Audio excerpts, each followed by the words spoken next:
hidup yang sehat secara batin ya, secara spiritual. Kalau hidup sehat yang fisik, teman-teman mesti sudah ngerti. Nanti tolong ini jadikan standar. Apakah problem-problem tadi yang saya sebut banyak macam-macam tadi mampu tidak membawa kita ke sini?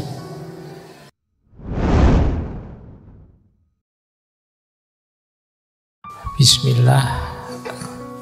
Mari kita lanjutkan lagi ngaji filsafat kita. Malam hari ini sebenarnya ngajinya tidak ada temanya. Kita random saja melanjutkan pembahasan tentang moralitas yang kita tekuni bulan ini. Mungkin malam hari ini saya tidak panjang ngomongnya. Seperti yang saya janjikan, setiap Rebo kelima kita bisa ngobrol-ngobrol. Silahkan nanti kalau ada yang ingin menyampaikan sesuatu, tidak harus pertanyaan. Pertanyaan juga boleh, Neng, ya nanti saya jawabnya sebisanya ya. Jadi jangan membayangkan saya bisa apa saja. Kalian harus ngerti bidang saya, keahlian dan batas-batas kemampuan saya. Tentu saja masih sangat banyak yang saya belum tahu, belum paham. Syukur-syukur malam hari ini kita bisa berbagi pengalaman, berbagi pengetahuan. Baik, saya ingin mengantarkan sebentar beberapa hal ingin saya sampaikan malam hari ini. Pertama, saya ingin mereview sebentar materi yang saya angkat bulan ini. Jadi tema etik atau moral yang saya angkat bulan ini dari 4 tokoh itu sebenarnya mengawali kegelisahan-kegelisahan moral yang banyak kita alami hari ini. Jadi misinya ke sana sebenarnya. Bulan ini kan kita membahas 4 konsep, 4 teori etik. Yang pertama tentang perkembangan moral, Lawrence Kohlberg. Kemudian yang kedua hierarki nilai dari Max Scheler. Yang ketiga etika tanggung jawab atau etika wajah dari Levinas. Dan minggu lalu terakhir kita membahas etika masa depan dari Hans Jonas. Jadi secara teori 4 yang kita bahas itu seperti kemarin sebenarnya membidik beberapa problem yang sering kita temui hari ini. Ini sebenarnya nanti arahnya ke situ. Kalau problem dari teorinya Kohlberg kemarin teman-teman sudah kenal ya, ada namanya dilema moral. Jadi ketika kita ingin memutuskan satu tindakan moral atau milih satu tindakan moral, itu kadang-kadang sifatnya dilematis. Dilematis itu mudahnya bukan antara yang baik dan buruk atau yang benar dan salah. Kalau tentang ini sih gampang solusinya, ya kita tetap milih yang baik, milih yang benar. Tapi kadang-kadang pilihan moral itu antara yang baik dan yang baik. Kita dipaksa untuk milih mana yang paling cocok, mana yang paling sesuai, paling relevan untuk hidup kita. Kita harus milih antara kuliah lanjut S2, S3 atau nikah dulu. Ini kan dilematis. Dua-duanya ya penting. Nikah ya penting loh, itu luar biasa. Kuliah apalagi. Nah, kalau untuk situasiku pasnya yang mana itu dilematis. Nah, ini hari ini banyak situasi-situasi dilematis. Untuk situasi-situasi dilematis ya tentu saja judgementnya tidak lagi mana benar, mana salah, atau mana baik, mana buruk, tapi mana yang sesuai, mana yang kurang sesuai. Di dalam hidup ini sering begitu, kita berhadapan dengan itu.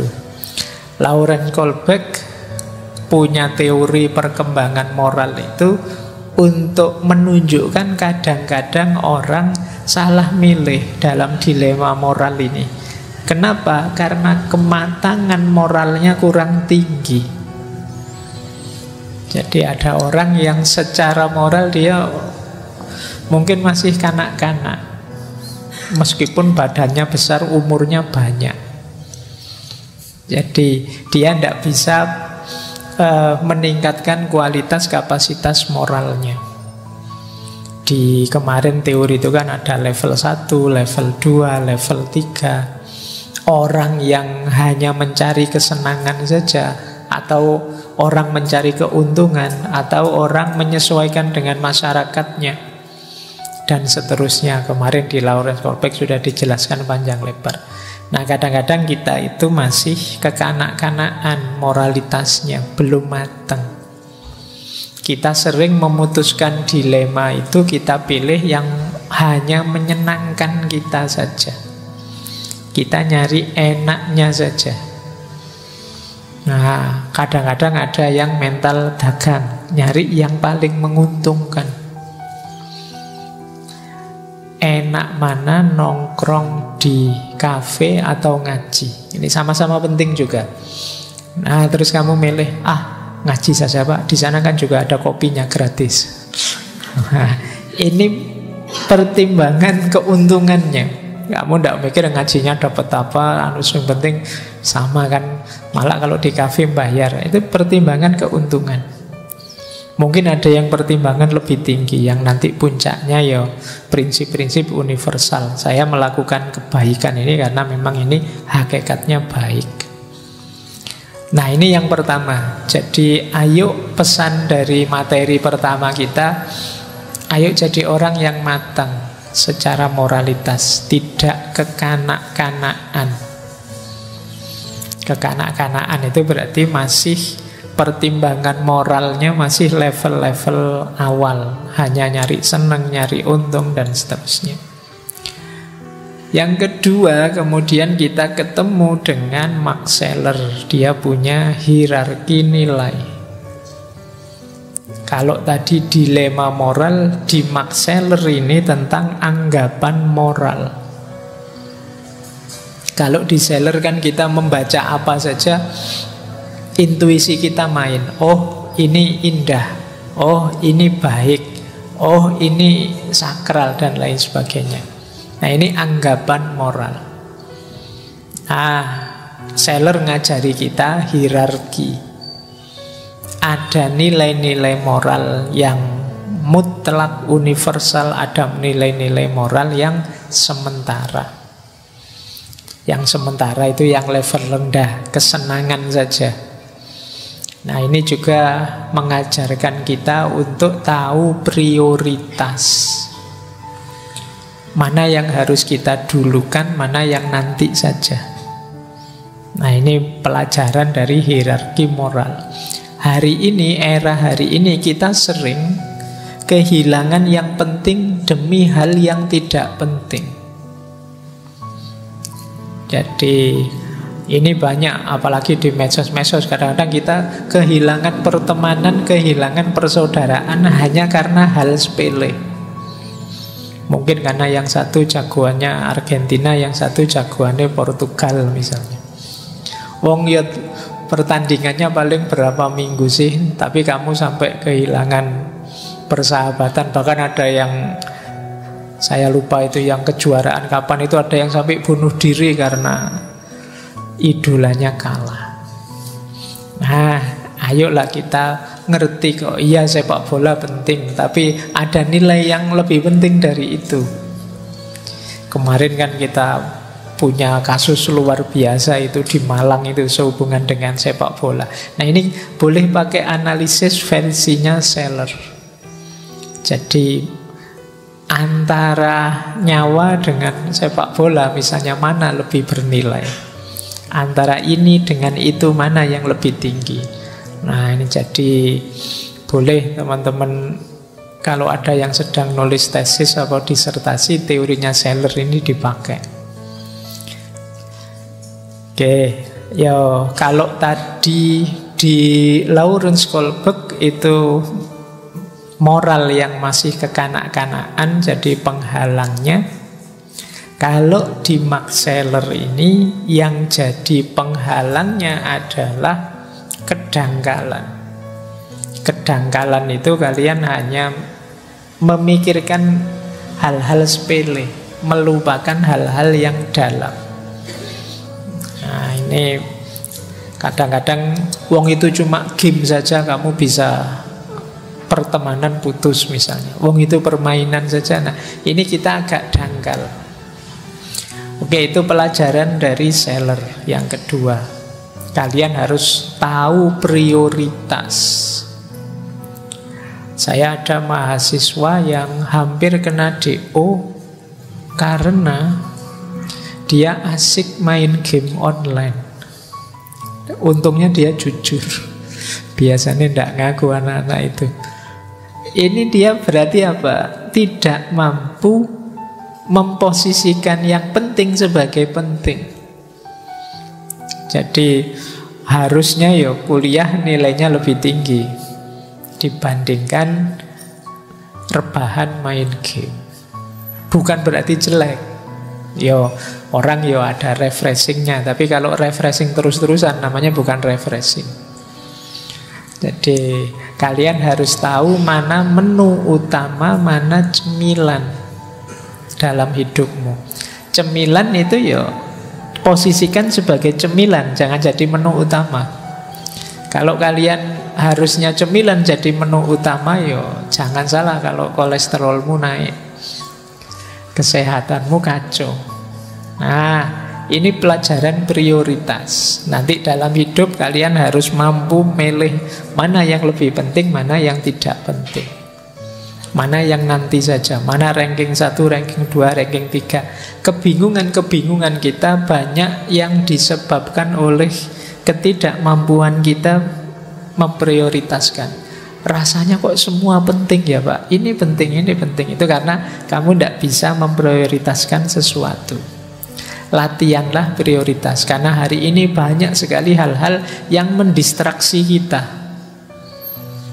Itu yang kedua kemarin, teori dari Max Scheler.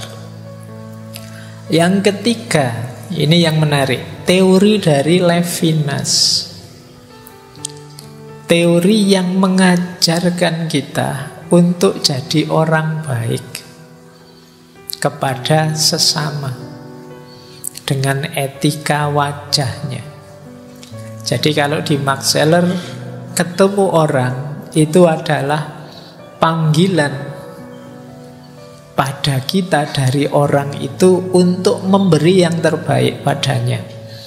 Ini teori ini menarik karena banyak orang menganggap orang lain itu mengganggu kita untuk jadi diri kita apa adanya. Tapi justru di Levinas ini orang lain adalah jalan bagi kita untuk jadi orang baik.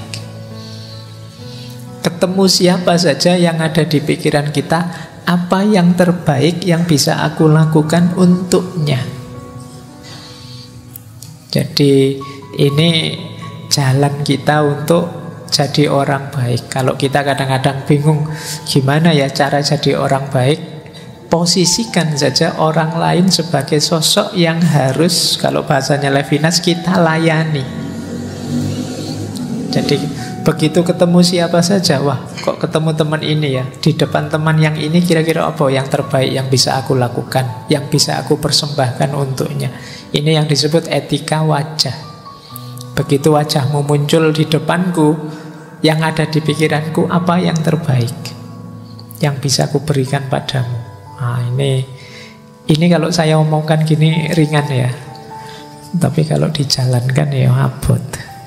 Kenapa orang itu cenderung egois? Dia selalu yang dipikir dirinya sendiri.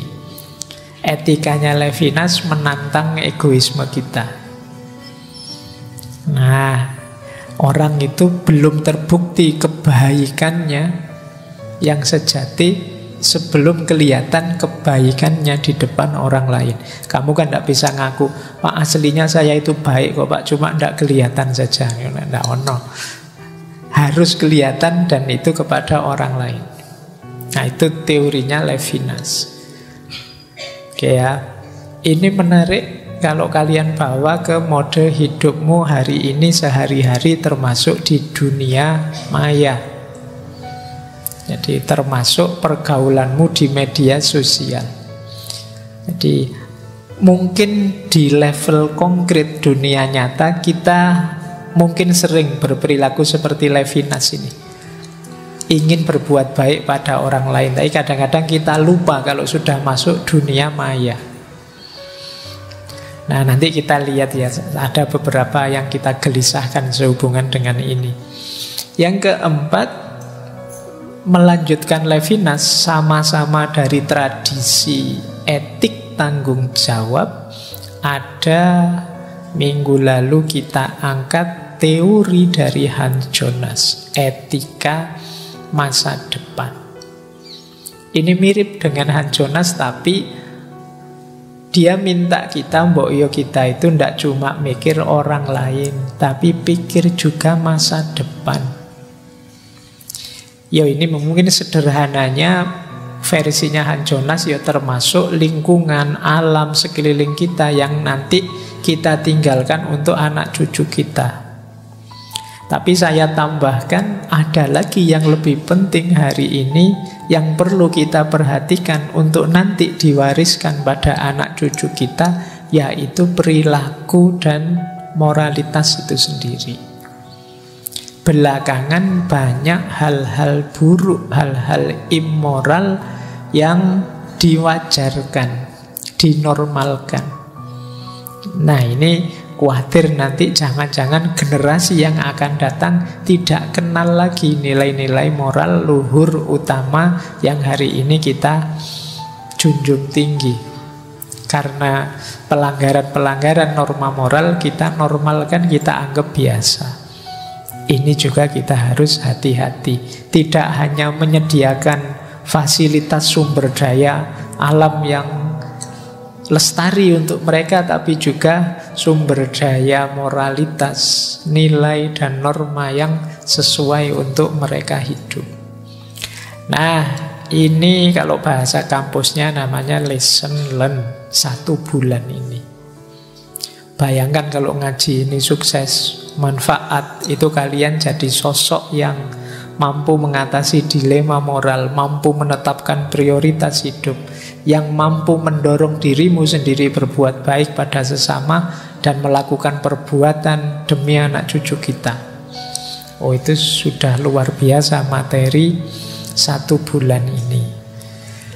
Itu belum materi 350 sekian kemarin-kemarin. Wow, kalau kamu bisa menjalankan semua jadi wali kamu.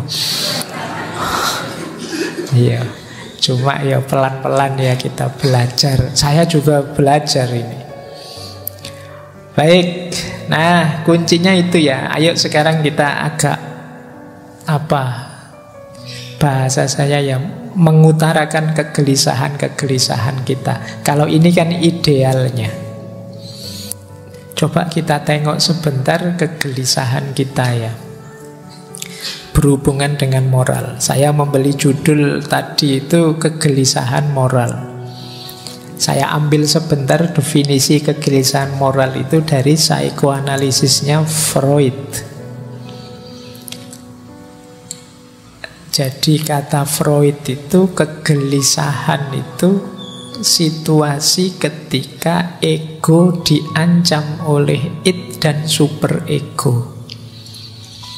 Bagi teman-teman yang ingin tahu apa itu ego, superego, id, itu boleh nanti mendengarkan rekaman tentang Freud dengan psikoanalisisnya. Jadi diri kita ini ada 3 komponen. Yang pertama bawah sadar, namanya id. Kemudian ada level kesadaran namanya ego, dan ada level di luar diri namanya super ego. Jadi di luar diri berarti termasuk moralitas, norma, adat, tatanan yang kita idealkan tapi di luar diri kita. Kalau ego itu yang kita sadari sekarang. Kalau itu kita tidak menyadarinya, tapi diam-diam dia mengarahkan kita, mengendalikan kita. Ini kalau dibahas panjang, tapi intinya itulah, nanti kalian dengarkan lagi. Saya ingin masuk ke kegelisahan, anxiety. Kata Freud, kegelisahan manusia itu ada 3 jenisnya. Yang pertama realistic anxiety, kegelisahan yang realistis. Jadi biasa itu, normal. Kok tiba-tiba hujan? Waduh, jemuranku. Itu biasa, tidak apa-apa. Jangan Pak, saya sakit jiwa. Jangan Pak, gelisah karena jemuran kena hujan. Ya biasa itu, masuk akal. Normal, tidak apa-apa. Oke, itu namanya realistic anxiety. Kalian orang normal pasti punya banyak ketakutan, kegelisahan. Tapi nanti ada kegelisahan jenis kedua, ini yang malam hari ini akan sedikit kita ulas. Namanya adalah moral anxiety, kegelisahan moral. Kegelisahan moral ini ketika terjadi tabrakan antara ego dengan super ego, antara tatanan di luar dengan kenyataan diri kita. Seperti tadi loh, misalnya saya tadi bilang hidup itu harus penyayang, peduli masa depan, punya prioritas. Begitu teman-teman merasa, saya kok tidak bisa ya Pak hidup dengan tertib, punya prioritas seperti itu. Nah kalian gelisah. Atau di tengah masyarakat ada aturan apa, kalian tidak bisa memenuhinya, kalian terus gelisah. Saya kok tidak bisa ya jadi orang dermawan. Mau sodakoh nyumbang bencana Cianjur saja berat sekali, maju mundur, akhirnya tidak jadi. Terus akalnya menjustifikasi, tidak apa-apa, sudah yang lain yang nyumbang banyak, tenang saja. Ada tidak yang begitu? Ada mestinya ya. Oke. Ini namanya kegelisahan moral. Terus kamu menyalah-nyalahkan dirimu sendiri. Aku ini kok pelit ya, aku ini kok tidak dermawan ya, aku ini. Ini namanya kegelisahan moral. Sumbernya banyak, nanti kita lacak sumber-sumbernya. Nah, dan yang terakhir kalau ini kebalikannya, neurotic anxiety. Kalau ini perlu mungkin pendampingan ahli jiwa. Kegelisahan yang sifatnya tabrakan antara ego dengan id. Jadi ini orang tidak bisa ngontrol dirinya lagi, dikendalikan sepenuhnya oleh bawah sadarnya. Kalau ini mungkin kita agak perlu pendampingan ahli jiwa. Kalau yang realistik masih normal, moral anxiety juga masih normal, asal tidak berlebih-lebihan. Jadi malam hari ini kita bahas yang moral ya, yang kegelisahan moral kita, yang kadang-kadang kita itu menyalahkan diri kita sendiri karena tidak sesuai dengan ideal moral yang berjalan di sekeliling kita. Pak, saya itu ngaji filsafat sudah bertahun-tahun loh Pak, saya kok gini-gini aja ya. Saya itu apa memang tidak pinter ya Pak, atau apa? Itu kan kegelisahan moral namanya. Oke. Baik, kita lihat ya akar-akar kegelisahan moral hari ini. Saya tidak akan bilang kalian punya kegelisahan moral apa, tapi secara umum sumber-sumber kegelisahan moral kita hari ini itu apa saja sih? Ini ada beberapa hasil kontemplasi tentang situasi kita hari ini. Ini jadi bahan ya, itu setiap poin itu bisa didiskusikan 1 kali seminar, itu masih panjang. Ini saya menginventarisir saja. Kita tengok ya, nanti boleh kalau ada yang ingin menanggapi problem-problem yang saya sebut ini. Yang pertama, situasi belief, kepercayaan, religiositas, dan lain sebagainya mulai banyak di kalangan kita perilaku-perilaku eksklusif. Ini mulai sering jadi sumber kegelisahan.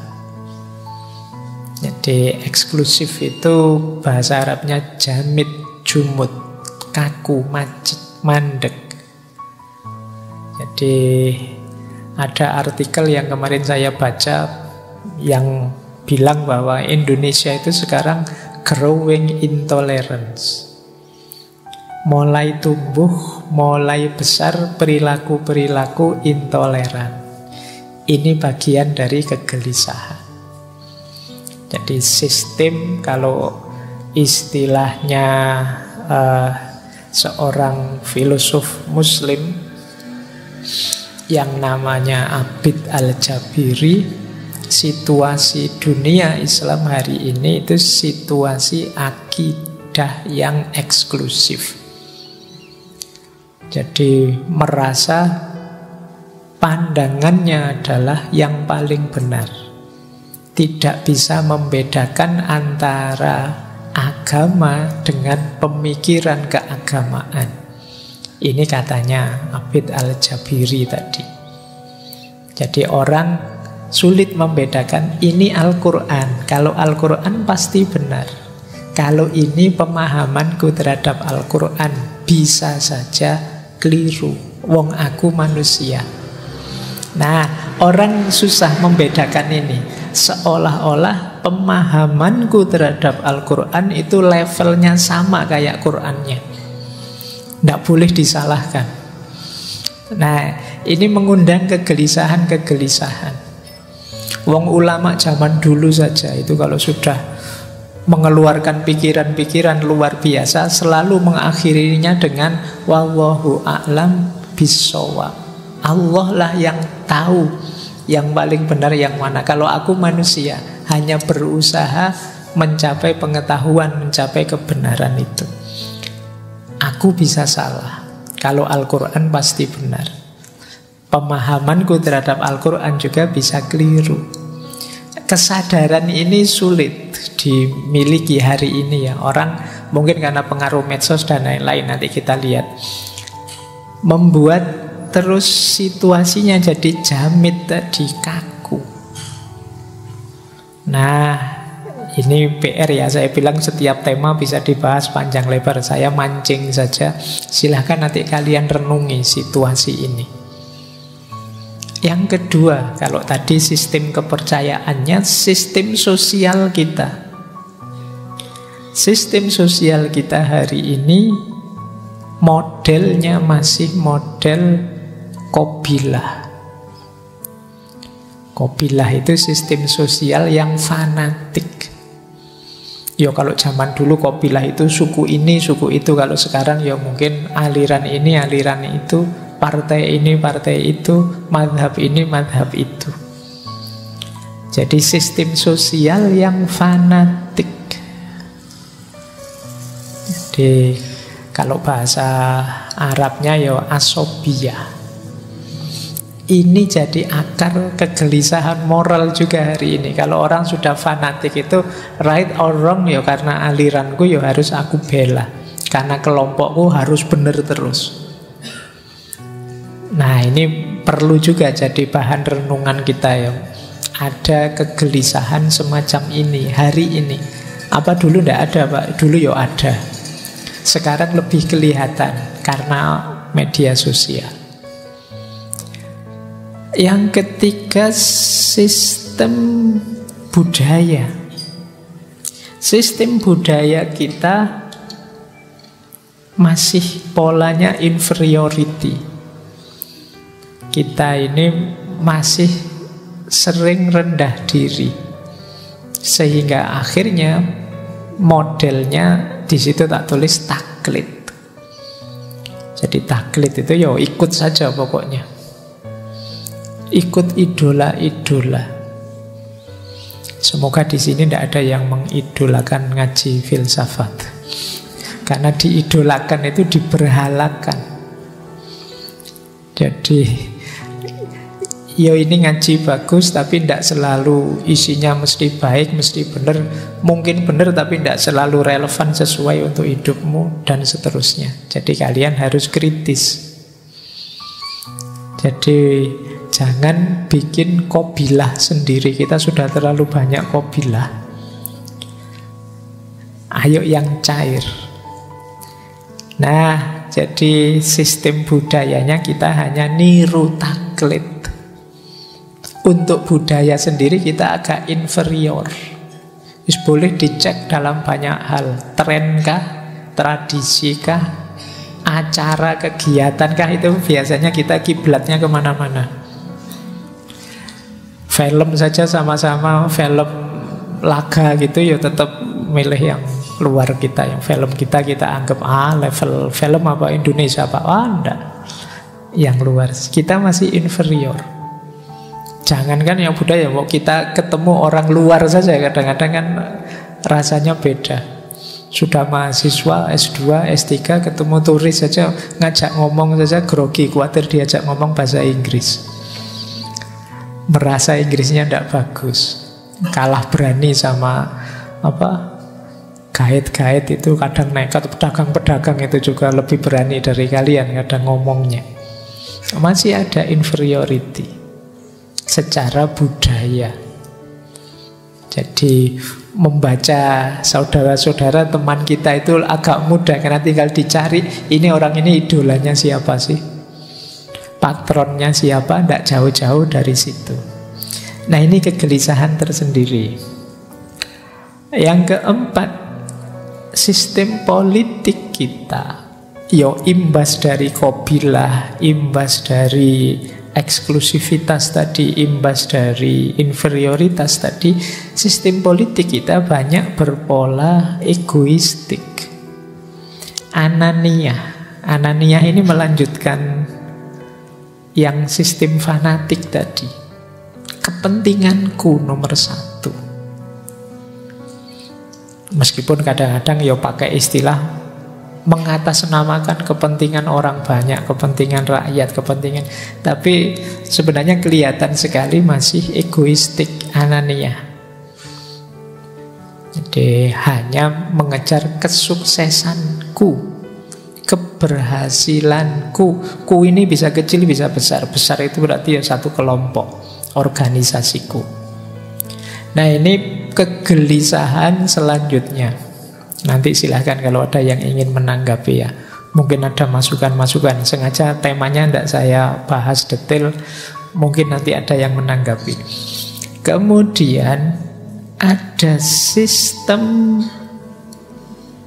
ekonomi. Sistem ekonomi kita, kehidupan ekonomi masih konsumtif.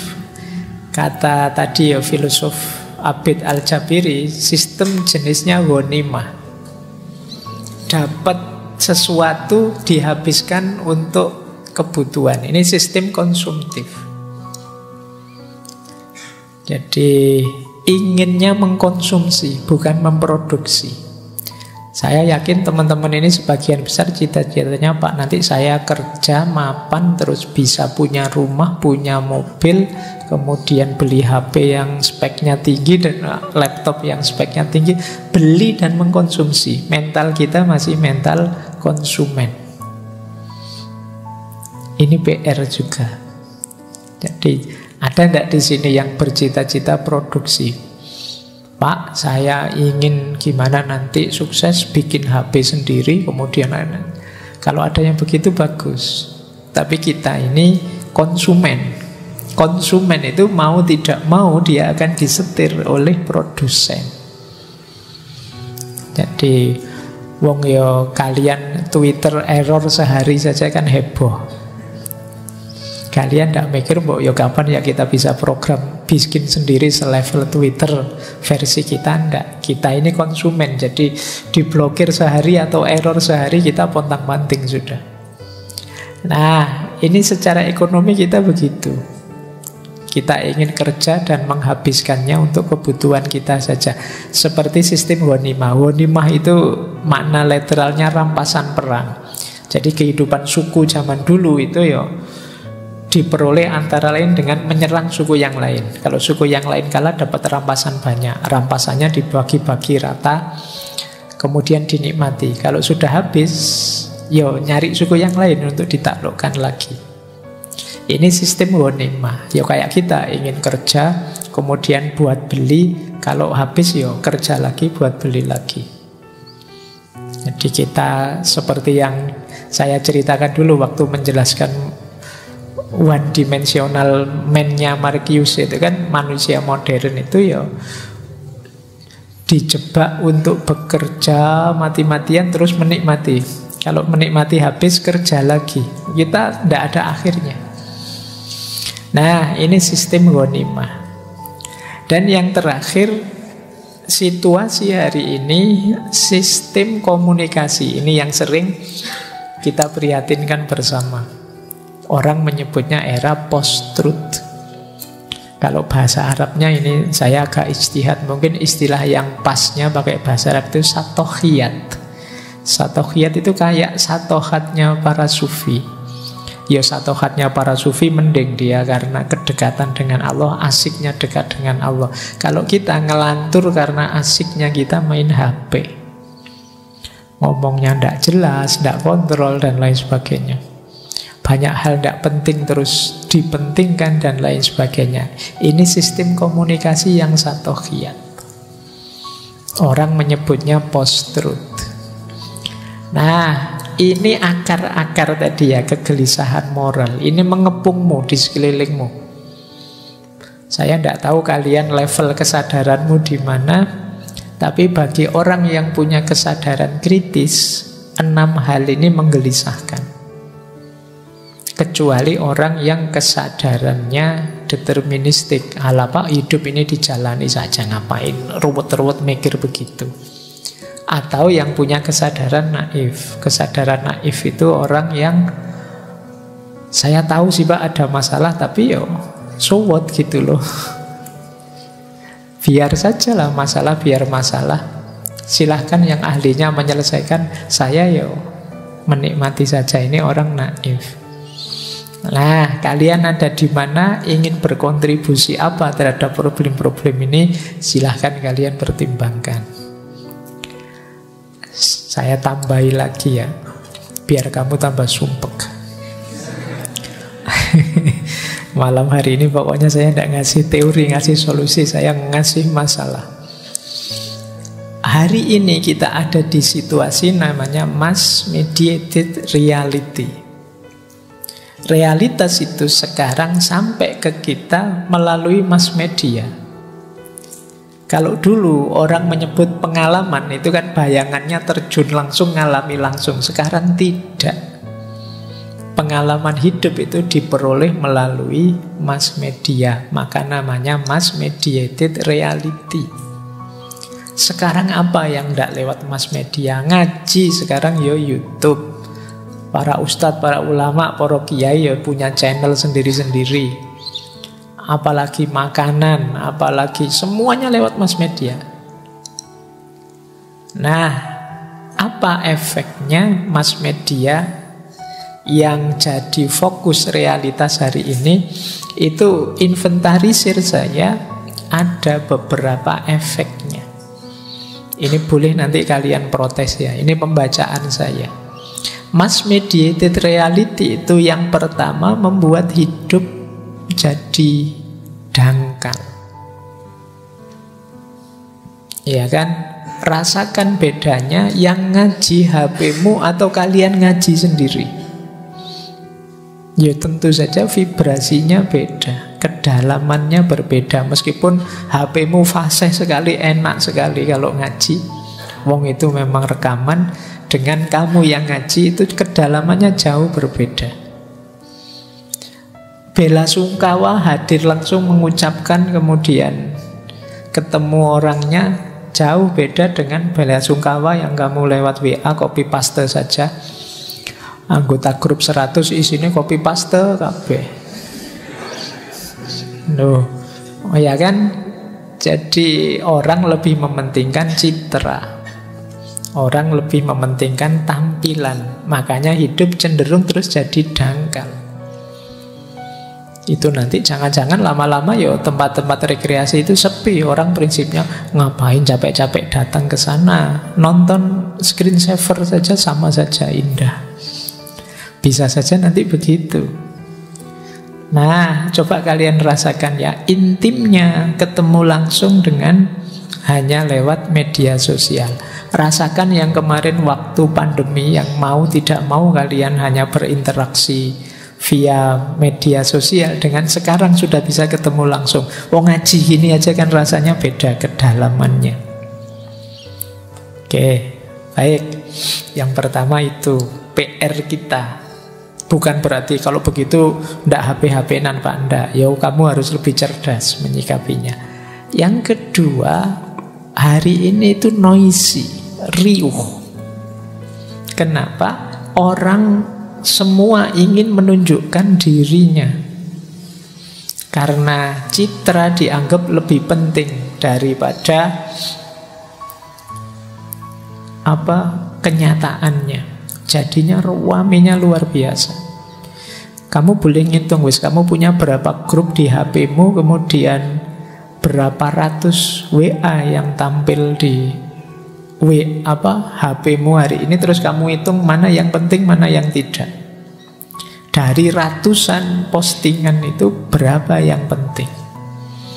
Kadang-kadang kan kamu buka TikTok itu kan, kalau pas bagian serius kamu skip, bagian dagelan lucu-lucu kamu tengok, nanti bagian apa kamu tengok. Wow ini ilmu loh, nanti saja nanti yang lucu-lucu. Jadi rame, riuh, entah berapa ribu, berapa juta tiap hari postingan. Tapi berapa persen dari semua itu yang berbobot meningkatkan kualitas hidup kita? Yang ketiga, kita ini sering kegemukan informasi. Ini jangan dikira nyaman. Informasi itu sebenarnya kita butuh cukup saja. Terlalu banyak informasi, kita akan terdistraksi kemana-mana. Hal-hal tidak penting merepotkan kepala kita. Karena terlalu banyak informasi.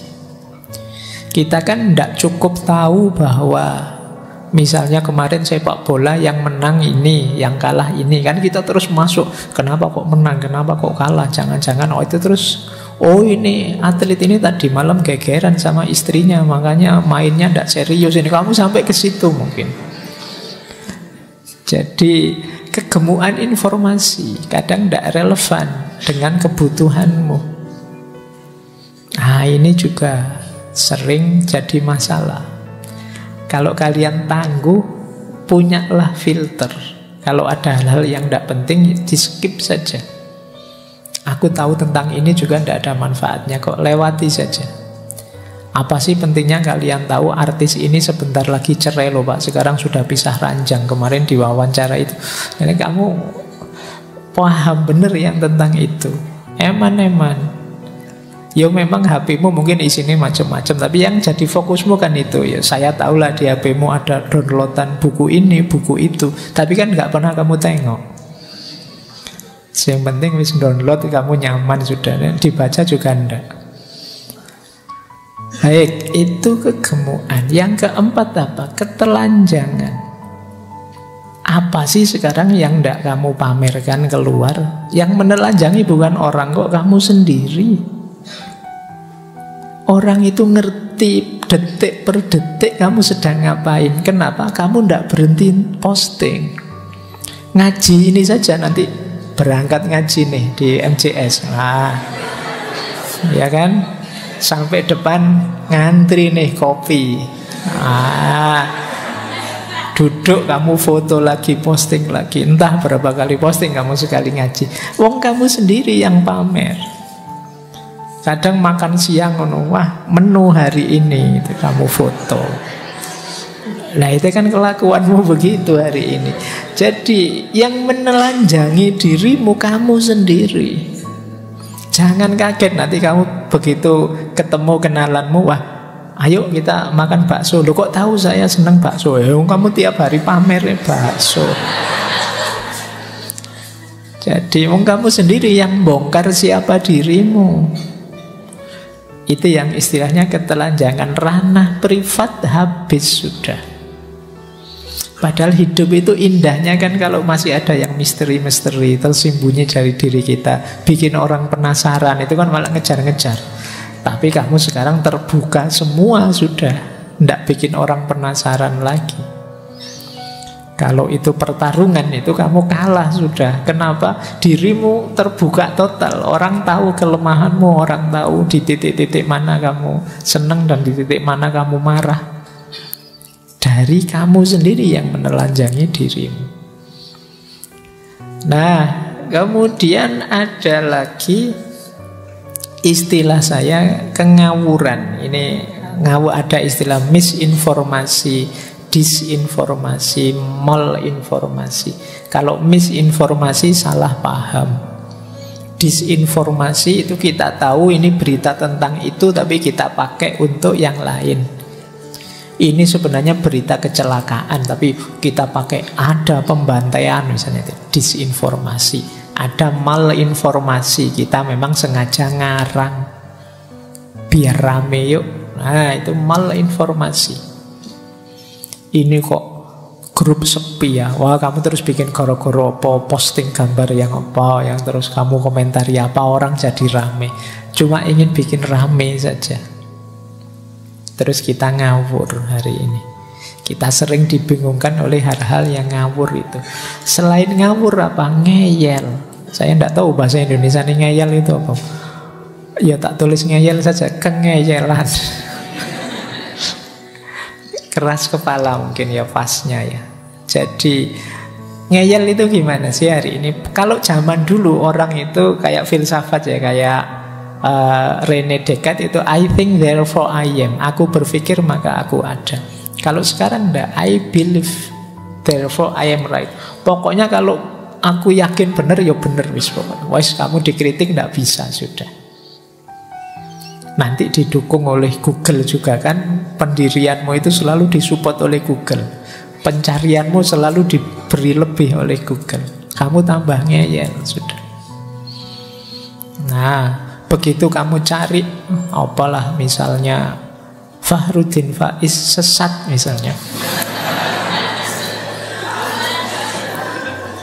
Itu sampai besok kamu ditawari terus sama Google betapa sesatnya Fakhruddin Faiz. Itu yang namanya filter bubble itu kan, peradaban ngeyel. Nah, coba ya, ini sumber-sumber kegelisahan moral kita hari ini sehubungan dengan mass mediated reality tadi. Baik, saya tambahi. Dampaknya jangan dianggap sepele. Untuk kita individu secara psikologi ada namanya online disinhibition effect. Orang lepas kontrol begitu masuk dunia maya, rusak moralmu dan kamu tidak peduli. Kenapa? Kalau di dunia nyata kamu berperilaku immoral kelihatan langsung, tapi di dunia maya tidak. Kamu tidak sadar itu. Kamu diam-diam bohong, diam-diam bikin berita palsu, diam-diam bikin goro-goro. Tenang saja Pak, saya punya akun anonim, saya punya akun yang fake account, jadi saya bohong saya. Kamu anggap seperti itu aman, kamu tidak sadar betapa itu merusak dirimu sendiri. Jangan dikira mentalitas seperti itu hanya bikin rame yang di luar dirimu, bikin masalah di luar. Kerusakan moralmu yang diprihatinkan. Orang lain tidak tahu, tapi dirimu kacau, dirimu rusak. Jadi kalian bikin berita bohong, komen yang ngaco, merusak, menghancurkan reputasinya orang, dan kalian seneng-seneng saja dengan itu. Lumayan rame, padahal saya tadi bohong loh, sekarang rame, asik ini. Nah, seolah-olah itu aman. Ya mungkin aman, kamu tidak ditangkap polisi, tidak ketahuan, tapi moralmu rusak. Ini kalau masif tadi ya, hubungannya dengan generasi. Bagaimana nanti bangunan moral generasi yang akan datang. Yang kedua, ada fear of missing out. Ini orang sering pakai istilah FOMO. Takut kalau tidak eksis. Akhirnya kamu memaksakan diri harus tampil terus di dunia maya, harus tampil terus, posting apa saja. Ini namanya fear of missing out. Tidak penting pun, yang penting kamu tampil. Akhirnya ada orang share apa, kamu lanjutkan, kamu share lagi. Ada orang ngirim apa, kamu tidak paham. Ini ngirim apa tuh kok sulit, alah ketok kok apik, tak share lagi aja. Padahal mungkin kamu tidak sadar itu banyak hal yang mungkin merusak di situ, banyak hal yang membingungkan orang. Yang penting kamu tampil. Kalian kan gelisah kalau grupmu sepi. Grup ini kok sepi banget ya, terus meme-nya banyak tentang grup yang sepi itu. Seolah-olah kalau sepi berarti kamu tidak ada. Kalian ingin tampil terus, eksis terus. Kadang-kadang kalau ada teman sakit atau ada anggota grup yang keluarganya meninggal, itu kan yo perlombaan innalillahi, perlombaan bela sungkawa. Tidak cukup satu orang, kami semua dari grup ini mengucapkan, tidak, semuanya. Akhirnya terpaksa kita harus menghapusi satu-satu postingan karena penuh kuotanya. Jadi itu fear of missing out. Seolah-olah kalau belum tampil, belum ada. Makanya kalian setiap kali posting kan bolak-balik kamu tengok kira-kira yang sudah melihat berapa, yang sudah nge-like berapa ya. Semakin banyak yang nge-like, semakin banyak yang ngelihat, kamu merasa semakin eksis. Jadi kamu eksis atau tidak, kamu ukur sejauh mana postinganmu viral. Ini saya posting sejak kemarin, yang like kok cuma 2 saja. Itu pun yang satu akunku sendiri, yang satunya iya, itu kamu gelisah mesti ya, karena khawatir jangan-jangan aku sudah tidak dipedulikan orang lagi. FOMO, fear of missing out. Yang ketiga, kamu lebih peduli citra daripada esensi. Kamu lebih senang kelihatannya daripada aslinya. Itu kan yang membuat kalau kamu foto itu filternya bisa 3-4 kali. Kamu nyari foto yang bisa membuatmu seganteng mungkin. Itu pun sekali foto kamu ambil 20-30 kali, kamu pilih satu yang menurutmu paling pas. Citra lebih kamu utamakan daripada keaslian. Ini juga perlu dipertimbangkan. Kemudian mentalitas instan. Apa-apa ingin segera, ingin langsung. Kalau ini boleh nanti teman-teman mendengarkan sesi ngaji Paul Virilio tentang dromologi. Bagaimana masyarakat hari ini tuh apa-apa ingin cepat. Tidak sabar menunggu proses. Tidak sabar menanti proses yang memang harus dijalankan. Nah, inginnya instan. Pilihan presiden masih 2 tahunan lagi. Itu mungkin kamu yang sudah punya jago pinginnya, yo calonku harus jadi presiden sekarang. Jadi ingin segera, ingin langsung. Nah, ini nanti efeknya besar untuk kehidupan hari ini. Perhatikan juga problem kelemahan dalam alarming intuition. Alarming intuition itu sinyal bahaya dari dalam diri kita sendiri. Karena kita bergumul dengan kepalsuan-kepalsuan, citra-citra yang tidak sejati, kita tidak peka lagi terhadap yang sejati. Bahkan mungkin kita tidak sadar sedang melakukan bahaya. Termasuk yang diramalkan oleh Han Jonas sendiri. Ini sebenarnya kita sedang bunuh diri menuju situasi kiamat bareng-bareng. Sinyal bahaya dalam diri kita mulai melemah. Jadi seolah-olah itu biasa saja, normal saja. Nah, ini juga PR kita semua. Dan yang terakhir tentu saja ketidakpastian. Mana yang memang sejati benar, mana yang asli, mana yang esensial, kita sulit membedakannya hari ini. Apalagi efek untuk dunia sosial, ini lebih parah lagi. Narasi cerita kita itu bisa lebih kita anggap benar dibandingkan data. Viral jadi patokan. Kalau viral berarti benar, kalau enggak berarti tidak. Jadi logikanya hari ini banyak pakai logika viral atau enggak viral. Kebenarannya orang banyak kita pastikan benar. Cara berpikir ini kan terus dimanfaatkan oleh berbagai pihak. Misalnya dengan fenomena buzzer-buzzer itu. Kenapa yang seperti ini laku? Karena selama ini kita berpikir yang didukung orang banyak atau yang viral itulah yang benar. Coba cara berpikir kita tidak begini, mungkin ya buzzer-buzzer tadi tidak laku. Begitu, wah ini trending nomor 1, ada masalah, tidak mesti benar juga kok. Sekarang nomor 2 Pak trendingnya, ya terserah lah. Itu nomor 1 atau nomor 2, ya kalau salah ya tetap salah. Nah, cara berpikir kita tidak begitu. Akhirnya kita dikendalikan oleh viral dan tidak viral. Yang uangnya banyak, kuotanya banyak, bisa bikin akun puluhan, ratusan, menang dia. Kamu tadi cuma di like 2 orang, dia bisa beli follower langsung di like 500 orang, 1000 orang. Karena logika viral ini. Kemudian jangan lupa efeknya untuk masyarakat tentang polarisasi. Saya bilang tadi betapa ada istilah filter bubble. Filter bubble itu seperti Google, dia akan menyeleksi, milih informasi, berita apapun yang cocok untuk kita.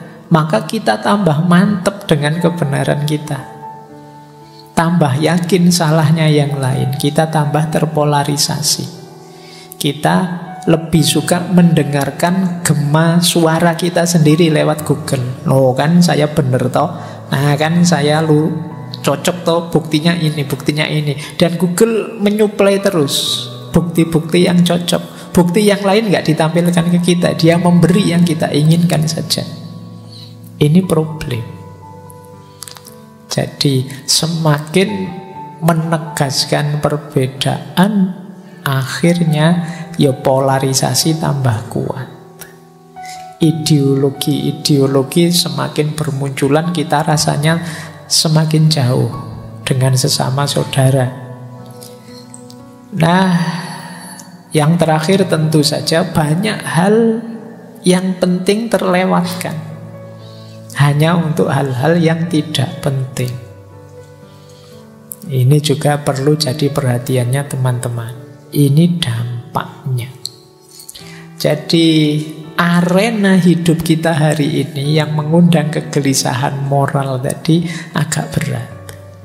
Kita berhadapan dengan mass mediated reality, kita berhadapan dengan situasi sosial, ekonomi, politik, budaya, agama, komunikasi yang perlu dibahas lagi.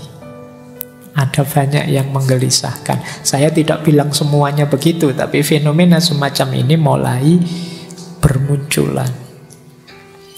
Baik, nah kegelisahan tadi, kalau melanjutkan Freud tadi, kadang-kadang memicu orang melakukan ini, defense mechanism. Jadi defense mechanism itu orang tidak menyelesaikan masalah, tapi kemudian mencari pelarian dengan caranya sendiri dari masalah. Hari ini banyak Yang saya bilang tadi, masalah-masalah tadi bukan tidak disadari loh. Sangat banyak orang yang sudah sadar. Wong seminar-seminar tentang ini kan sudah di mana-mana dilakukan.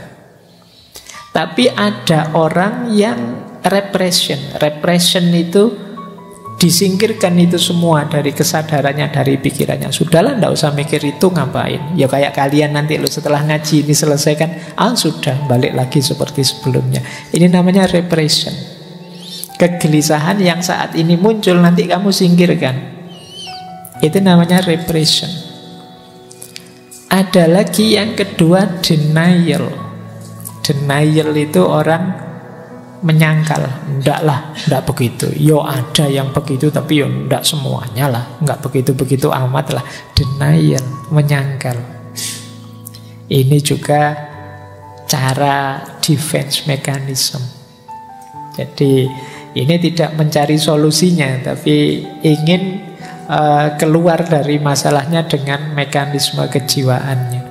Ada lagi yang reaction formation. Reaction formation itu melakukan perilaku yang berlawanan. Jadi misalnya reaction formation itu kamu suka seseorang, itu kok dia rasanya cuek, kamu melakukan reaction formation. Kayak kamu benci padahal kamu senang. Tiap hari dikritiki, terus tiap hari dipermasalahkan, terus itu sebenarnya menunjukkan kamu perhatian, kamu senang. Ini namanya reaction formation. Nah, berhadapan dengan problem-problem yang saya jelaskan di atas, reaction formation itu yaitu tadi menunjukkan perilaku yang sebaliknya. Harusnya senang menampakkan benci, harusnya benci yang ditampakkan senangnya. Ini juga sering jadi pelarian. Ada juga yang pakai defense mekanismenya projection. Projection itu mengatributkan sesuatu pada orang lain. Jadi aslinya sih kamu tertarik pada orang itu, tapi terus karena dia nolak, terus kamu sebut, itu orangnya tidak baik kok orang itu. Nah, jadi aslinya kamunya. Kayak kemarin saya bilang itu, saya lupa di sesi sebelumnya ya. Ketika ada sesuatu yang kamu ingin raih dan tidak berhasil, kamu sebut sesuatu itu sebagai tidak menarik. Nah, mungkin juga kritik-kritik terhadap dunia sosial, terhadap dunia media sosial juga, itu kamu melakukan projection semacam ini. Jadi kamu labelkan keluar, iya sih saya tidak bisa berhenti bermain medsos, tapi medsos saya itu medsos yang penuh manfaat loh Pak. Nah, alasanmu begitu. Wong saya tidur aja HP saya ngaji loh Pak, sholawatan loh Pak. Kamu alasanmu ngono kamu. Jadi kamu tahu sebenarnya kamu itu tidak banyak melakukan yang buruk-buruk, tapi kamu proyeksikan ke lain bahwa tidak juga, saya juga melakukan yang baik-baik juga kok. Ya biar aja HP-mu yang nanti masuk surga duluan. Terus displacement. Displacement itu mengalihkan dorongan pada yang lebih lemah. Ini displacement. Saya pingin sih Pak untuk menyelesaikan problem saya, tidak terikat HP, saya medsosan yang baik-baik saja. Tapi kan tugasnya pemerintah Pak itu untuk blokir-blokir untuk itu. Saya tinggal jalan saja. Ini namanya displacement. Ada sasaran tembak yang mudah, yang membuatmu jadinya tidak bertanggung jawab. Ya salahnya sendiri Pak. Harusnya kalau tidak boleh ya diblokir saja. Kalau masih ada ya saya main. Nah, ini namanya displacement nantinya. Kamu melarikan diri dari problemmu. Ada lagi regression. Kalau regression ini mundur sebentar. Ya sudahlah Pak, saya tidak main HP lagi, tidak main itu lagi. Tapi yo untuk komunikasi kan tetap Pak. Nah, nanti biasanya kalau sudah begitu balik lagi. Awalnya sih niatnya komunikasi. Nah, itu saya tidak main aneh-aneh lagi, pokoknya HP itu biasanya tidak bertahan setengah hari. Begitu ada iklan FYP, kamu sudah gatel, ingin buka sudah. Nah, itu namanya regression. Ada lagi sublimation. Sublimation itu mengalihkan. Jadi, wah, saya gantilah, biar ndak asik main HP terus, tak ganti sepedaan lah, tak ganti berkebun lah, tak ganti apalagi berternak lah, semoga lah macam ini, namanya disublimasi. Kayak kemarin waktu pandemi kan kalian aktivitasnya kurang, diganti apa saja untuk ngisi waktunya. Biasanya ya ndak tahan lama juga. Wong ini defense mekanisme melarikan diri dari masalah sebentar. Dan yang terakhir ada rationalization. Rationalization itu ya kamu mencari argumen-argumen untuk membenarkan sebenarnya kamu itu salah. Kita kan sering pakai argumen, oh yang kayak begitu kan manusiawi Kak, manusia itu memang begitu Kak. Nah, jangan lupa manusia itu fitrahnya lengkap. Jadi fa'alhamaha fujuroha wa taqwaha. Manusia itu mau takwa bisa, mau fujur bisa. Jadi kalau sekedar yang alami dari manusia, kadang-kadang yang alami itu juga banyak yang negatif. Jadi kita itu punya sisi negatif, juga punya sisi positif sebagai manusia. Baik. Nah, ini defense mekanismenya.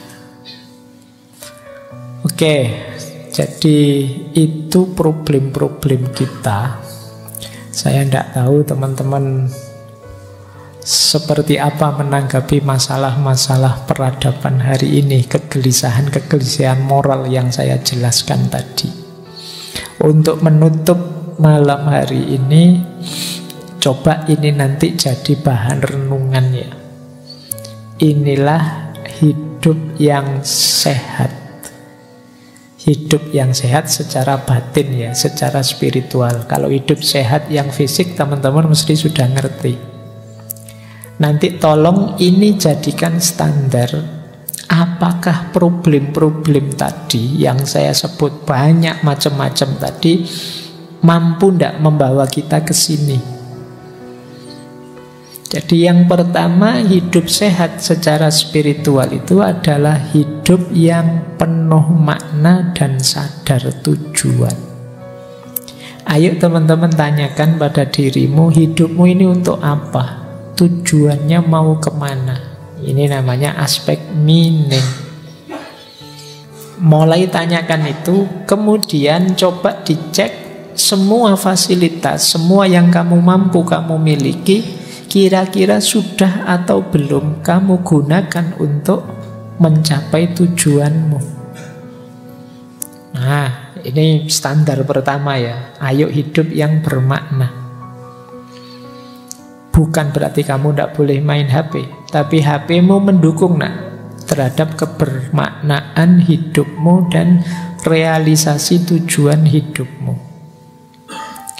Yang kedua, value.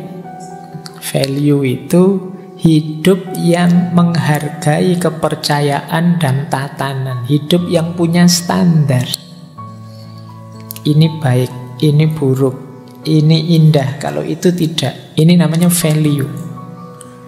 Kita diminta untuk hidup ini punya nilai. Biasanya untuk punya makna itu harus ada yang bernilai. Apa sih nilai-nilai yang kamu unggulkan, kamu pegangi dalam hidupmu? Agama kah? Persaudaraan kah? Kemanusiaan kah? Atau apa? Kalau sama sekali tidak punya nilai, hidupmu tidak bermakna. Rasionalitas kah? Atau kekayaan kah? Atau apa? Itu namanya value, nilai. Oke. Nah, yang ketiga, transenden. Transenden ini kesadaran bahwa ada dimensi hidup yang lebih tinggi dibandingkan hidup yang kita jalani sekarang. Kita hari ini hidup dalam banyak keterbatasan-keterbatasan. ada level transendennya, ada level yang lebih tingginya. Dan kita semuanya menuju ke sana. Nah, fasilitas-fasilitas tadi membantu ndak upaya kita untuk melakukan transendensi, melampaui situasi hari ini ke ranah yang lebih tinggi. Yang keempat, connecting. Connecting itu keterhubungan. Kesadaran kita bahwa segala tujuan, makna, nilai, dan upaya transendensi tadi tidak mungkin kita jalankan sendiri tanpa keterkaitan dengan orang lain. Jadi sejauh mana perangkat, peralatan, fasilitas yang kita miliki tadi membantu kita semakin dekat, erat, terkoneksi dengan yang lain, atau jangan-jangan malah tambah pisah-pisah, tambah banyak permusuhan. Nah, itu coba nanti dievaluasi. Dan yang terakhir, becoming. Becoming itu hidup yang baik adalah hidup yang tambah lama tambah baik. Maka kita hendaknya melakukan refleksi, ini hidup saya tambah baik apa enggak ya? Kemarin saya gimana, sekarang gimana? Dulu saya zaman waktu SMA itu Pak, rajin tahajud Pak, ngaji. Sekarang sudah mahasiswa, wah, ya saya enggak berani ngomong Pak. Iya, tapi sekarang saya tambah pinter Pak, tambah ngerti dalil, tambah ngerti. Iya, jadi coba dicek, kamu tambah baik apa enggak? Ya harusnya tambah mahasiswa. Kalau dulu tahajudnya 4 rakaat, ya sekarang 12 rakaat misalnya, itu sip. Dulu ngajinya 3 bulan sekali baru khatam, ya sekarang 1 bulan bisa khatam saya Pak. Itu luar biasa, meningkat namanya. Apakah begitu hidupmu atau tidak? Becoming atau tidak? Tambah baik, tambah baik. Nah, ayo ya dievaluasi, biar tidak hanya yang sehat jasmani kita, rohani kita juga harus sehat, yaitu hidup yang bermakna, bernilai, transenden, connecting, dan becoming. Seperti apa sih mengaitkan kegelisahan moral tadi dengan kesini? Nah, itu tugas kalian masing-masing, mencari relevansinya untuk hidupmu. Bagaimana menggunakan, mentransformasi semua problem tadi jadi solusi demi hidup yang sehat secara rohani, tidak hanya sehat jasmani.